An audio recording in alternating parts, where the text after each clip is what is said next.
We will also have Mr. Scott McLeod. We'll be playing the video. Mr. Scott is the founder chairman of World University School based in California, and they offer free courses in various levels, which includes professional courses in law, commerce, and computers. So we have Mr. Scott online. Over to you. Distinguished guests, dear friends, ladies and gentlemen, I watched the last session. I could see the energy and enthusiasm of the audience and the moderators and the speakers. It's such a defining subject for all of us to realize how we all perceive the importance of this mission. We live in a changing world, and the world is changing when I come out. Economics, as I said in the morning. Extraordinary set of deliberations going on as we speak in Paris. COP21 has been setting a new footprint to resolve the contentious issues between developed and developing world. And the initiatives which are responsive in recognizing the importance of converting this world into productive and positive, where the green mission has been very much realized between politicians, economists, and the bankers. Some of the deliberations and the outcome of the deliberations has been quite positive and constructive, like reconciling the committed missions and understanding the compliance architecture we need to initiate between the developed world and the developing world is evolving as we speak. The classic initiatives like setting a solar council and recognizing the world at large has to come together, converging the economics and politics, and building a policy making which are responsive for years to come, for generations to come, for sustainability. And again, setting up green banking as a committed mission again, that is a very welcome change. As a banker over 30 years, responsive for conducting business and as a business model, conventional, as well as modern. In the Gulf states, we realize carbon emission is not an ordinary issue, and bankers have got a significant role in substance to add value. The current momentum in the banking business model is getting redefined. That's precisely the reason why we declared the whole bank as a green bank. How can I take billions of dollars of shareholders' money and say it's a green bank? Is it commercially viable? That question arises. It is commercially viable. That's precisely the reason I am sustaining my credibility as the leader of the team.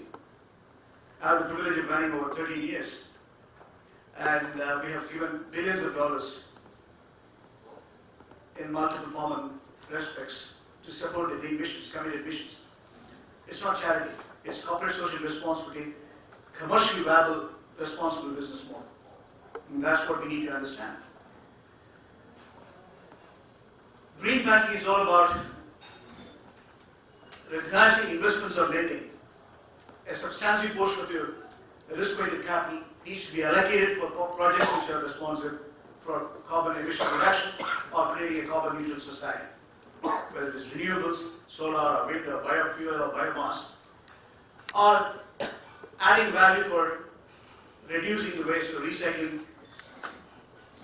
or making sure carbon emission in advanced industrial equipments comes in and it gets utilized by mapping this process through technology. The climate change financing is a substantial model which has been tested and proven world over, and that's precisely the reason today in Paris, COP21 has been setting new footprints. Green Investment Bank in UK, New York Investment Bank, and again, a green bank in Connecticut, in the United States, Malaysian technology firms, and Australian Green Bank are all coming together, collaborating, and Climate Work Foundations is setting a new mission for seed capital, and world over, showing the importance of recognizing this challenge and showcasing what the bankers can do. From my little experience living in the Gulf where there is a maximum per capita emissions, we have introduced many such innovative financing models. There is help. Solar is a basic form of energy. Apart from maximum oil and gas production and distribution from the Gulf states, petrochemicals and oil and gas, arid zone, we call it as arid zone, 365 days sunshine has been a bigger opportunity for us to generate, converting the solar energy for productive purpose. Billions of dollars have been committed for responsive actions, industrialization of the solars, photovoltaic and other byproducts. That has been the trend set for us to see through the natural energy renewables, which are less pollutive at the same time, recognizing this is a bigger opportunity for the Gulf states for captive consumption. And again, it's not confined to a big industrial setup alone. The small and medium-sized entrepreneurs, who are the pillars of sustainability in real order, or lower, everyone recognizes it's not big corporates or oil companies which are going to generate wealth. A huge amount of employment and sustainability, and again, business acumen can be enlarged through social entrepreneurships by encouraging small and medium-sized entrepreneurs. And again, they are engaged in redefining the business model for the green mission.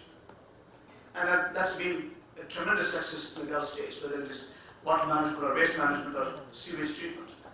We're seeing the changing face of the world. That's precisely the reason why 15 years before I started working with the United Nations and UNESCO and building a huge awareness, recognizing the global challenges. Elimination of extreme poverty is important. And again, environmental sustainability is important. To achieve that, we have to come to global partnership. We have to recognize policymakers have to come to terms. And recognizing that conventional wisdom needs to be alternated in form and substance. Innovative solution has to come. That can come out of multiple form and prospects. And that's been the trend and practice today. World over, everyone recognizes banking is an important tool. Banking can supplement additional advantage for you to steer the overall rest of the industry. If the global growth is around $53 trillion, hundreds of trillions are channelized for investments or lending through banks. Generally, it's said to be twice of the GDP in real order for a normal, moderate growth. And banking, if it is channelized for productive purpose, reducing the carbon emissions or mapping these risks into business process to reduce the carbon emissions, or advanced industrial estates needs to map these risks into carbon neutral substance, they can add value as well. And that's precisely the changing phase of financial service today. With the convergence of banking and technology today, we can create better world. We can ensure poverty elimination is possible. We can ensure climate change and global warming can be moderated. We can ensure food security can be supplemented. While we recognize that global population is going to be not less than 9.1 billion by 2050, and we also need additional 70% incremental productivity for food, that doesn't come from. Who is going to supplement this additional incremental growth required? We all have to create a better world, create better citizens for this world to mitigate this risk. That's precisely the reason, world over, this mission has been propagated. I compliment the organizers in recognizing this mission, and today it has been a good set of deliberations. In the morning we had, apart from the initial phase which we were part of it, I've seen that green energy has been a wonderful discussion. And again, green building, green field, and landfills are inadequate for us to see through what sort of reorganization is required in our business model. Individuals or institutions, countries or continents have to come together to supplement additional advantage to make this as a reality. With me, a very light time, all are well qualified to deliberate the subjects in detail. I'm going to listen to them as well as you are, and thereafter we will have question and answer sessions to see we can clear them in. Thank you, ladies and gentlemen, for your kind attention.